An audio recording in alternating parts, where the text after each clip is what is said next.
contre la malnutrition, CLM a fait une tournée dans quelques quartiers de Dakar, plus précisément Grand Dakar et Liberté 6. Parmi les 45 départements du Sénégal, 30 villages ou quartiers ont été tirés au sort, dont 12 ménages à Dakar. L'activité que nous déroulons dans le cadre de cette enquête se situe au niveau des ménages. Et dans ce cadre-là, après avoir reçu le nombre de ménages par suite du dénombrement, nous procédons donc à l'échantillonnage où on décompte le nombre de 12 ménages que nous allons enquêter dans la journée. Et maintenant, nous sommes aidés souvent par les relais communautaires ou les appuis aux chefs de quartier dans le cadre des villes. Donc, si nous identifions un ménage, nous entrons dans le ménage. Évidemment, nous nous présentons. Après la présentation, nous expliquons le mobile de l'enquête, les raisons pour lesquelles nous sommes dans le ménage, les tenants et les aboutissants donc, de l'enquête, et nous donnons toutes les informations utiles aux membres de ce ménage. Après cela, nous sollicitons leur participation et c'est l'occasion de faire signer 2 lettres, une lettre d'information et une lettre de consentement. Cela prouve que la famille adhère à ce que nous faisons. Donc c'est le premier acte que nous posons. Le but de ces visites est d'étudier le statut de tous les départements du Sénégal dans le domaine de la nutrition infantile. L'objectif global de cette enquête, c'est, comme je l'ai dit tantôt, d'avoir le profil nutritionnel au niveau de chaque département du Sénégal.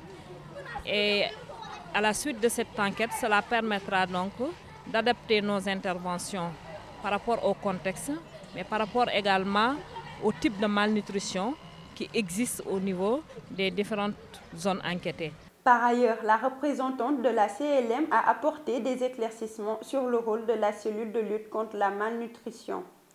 Comme vous le savez, la cellule de lutte contre la malnutrition gère le programme de renforcement de la nutrition, qui est un programme de l'État du Sénégal et qui intervient au niveau des différentes zones rurales et urbaines pour améliorer la situation nutritionnelle des groupes vulnérables.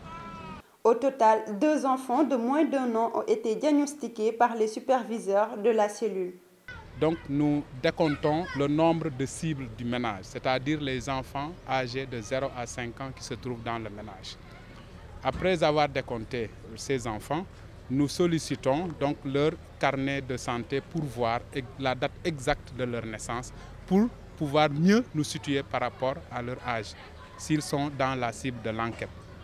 Et maintenant, une fois que nous situons donc les dates de naissance des enfants, nous savons qu'ils font partie de la cible, nous passons maintenant aux mesures anthropométriques. Et par rapport aux mesures anthropométriques, nous commençons toujours par prendre le poids de l'enfant. Après le poids, c'est la taille. Et après la taille, c'est le périmètre brachial et la recherche des œdèmes.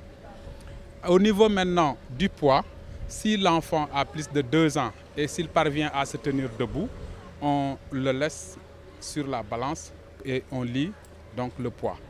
Si l'enfant ne parvient pas à se tenir debout parce qu'il n'a pas 2 ans ou qu'il ne se tient pas debout, on prend le poids de la maman et ensuite on lui remet l'enfant sur la balance et une fois sur la balance, on lit donc le poids de l'enfant. Au niveau de la taille, pareillement, si l'enfant a plus de 2 ans et s'il peut se tenir debout, on le prend en position debout. Si l'enfant ne peut pas se tenir debout, on le prend en position couchée. Et ça, c'est donc fait par les enquêteurs sous la supervision donc, du superviseur pour ne pas se répéter. Ensuite, on fait le test donc, du sel iodé pour voir dans le ménage quel est le sel qui est consommé. Avec le testeur iode, on met une ou 2 gouttes d'eau sur une petite portion de sel.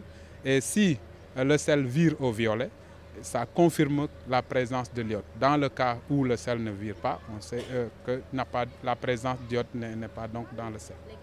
Ce programme de lutte contre la malnutrition va permettre d'améliorer les conditions nutritionnelles des nourrissons de 0 à 5 ans.